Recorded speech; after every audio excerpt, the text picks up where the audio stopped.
Shalom Obracha mes chers amis, aujourd'hui une histoire que j'ai entendue de Rav Snir Goeta, que je vous la donne en français. Et il y a quelqu'un qui est venu au kollel chez lui et il lui raconte une histoire très intéressante et sympathique, combien que quelqu'un, chaque chose elle est letova, mamash, même si au moment où tu es en galère, tu te dis qu'est-ce que j'ai fait, un garçon il arrive, il lui dit comme ça, il lui dit écoute, et j'ai un problème, c'est quoi ton problème? Il dit j'ai une affaire à Tahiti ou dans une ville, dans un pays comme ça, un truc. Il dit, je me suis fait doubler. Je me suis fait doubler par des associés. Qu'est-ce qui s'est passé? J'arrive là-bas et Baruch Hashem, je trouve une affaire, je dois payer 60 000 shekels par mois. C'est vrai que c'est beaucoup d'investissement, mais ça me rapporte un match deux fois le prix. Donc Baruch Hashem, je travaille, c'est avec beaucoup de gens qui viennent, il y a ça tourne beaucoup, c'est une grosse affaire. Et tous les mois, je paye au semi-patron 60 000, 60 000, 60 000. Ok, magnifique. Baruch Hashem, un beau matin, ma femme, elle m'appelle, alors qu'elle habite à Ashkelon, elle me dit écoute, j'en peux plus, je suis tout seul, j'en ai marre, mes parents, ils s'occupent à moitié de moi, s'il te plaît, viens m'aider, j'en peux plus, je vais accoucher bientôt, j'ai trop peur, je suis angoissé. Bon, il dit d'accord, le problème c'est qu'il a une affaire là. Il y a une affaire qui tourne, il est obligé de mettre quelqu'un. Il y a des Israéliens qui tournent à côté, il dit écoutez, deux jeunes, si ça vous intéresse, moi je dois partir à Ashkelon, on se fait associer, 50-50, ça va? Ok, 50-50, ils font un contrat et tout ça, et tous les mois donc ils payent 60 000, 60 000, magique. Il arrive à Ashkelon, il aide sa femme, tout va bien, Baruch Hashem, elle accouche, sa belle-mère, elle me dit écoute, il faut que tu achètes une maison. Tu pas, je me dis comment je peux acheter une maison? En plus, j'ai même pas besoin, Baruch Hashem, j'ai plein d'argent, il y a de l'argent qui rentre.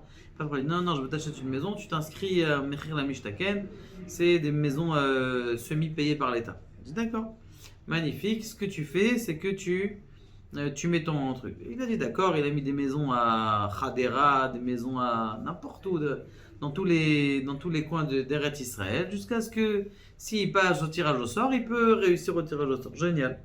Maintenant, le problème, c'est que le propriétaire de l'endroit dit écoute, je crois que je vais annuler je veux résilier le lien. Je dis mais comment tu veux résilier? On a fait un contrat. Il dit non, non, je peux pas, je suis obligé de.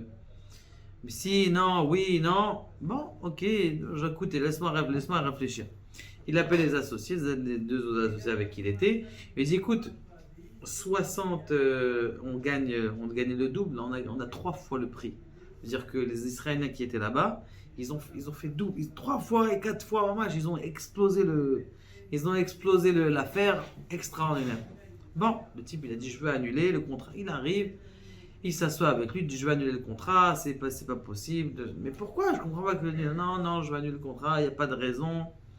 Bon, il dit bon d'accord, on ferme la société, je suis désolé, bam, boum, on annule, on résilie le contrat, il rentre chez lui à la maison. Non, lui il prend son argent avec les associés et il se rend compte qu'en vérité, qui est-ce qui lui a surenchéri sur cette société? C'était ces deux associés, les Israéliens qu'il a mis en associés. Maintenant, du coup, ils sont partis voir le propriétaire en lui disant que on veut louer double ton truc, puisqu'ils ont vu qu'il gagnait beaucoup d'argent. Bon, lui, il rentre chez lui, il a de la peine, il dit comment ça, ils m'ont doublé, c'est dégueulasse, c'est énervant, comment est-ce qu'ils m'ont fait, tout ça. Bon, il y a quelqu'un qui l'appelle et donc il vérifie est-ce qu'il a réussi le tirage au sort pour une maison, aucune truc. 2 semaines plus tard, il y a une femme qui l'appelle, elle dit écoutez, je suis du Micher la Mishtaken, de tirage au sort, si vous voulez, vous avez deux maisons. Où elles sont les maisons? Deux maisons à Ashkelon. Ashkelon, j'habite à Ashkelon, c'est magnifique, elles sont où? Un penthouse et un sixième étage. Il dit je peux aller voir, vous pouvez aller voir, il n'y a pas de problème, sur plan, vous allez truc. Lui, il avait de l'argent, il a sorti de l'argent de toute la société, ça tournait pas dans la société.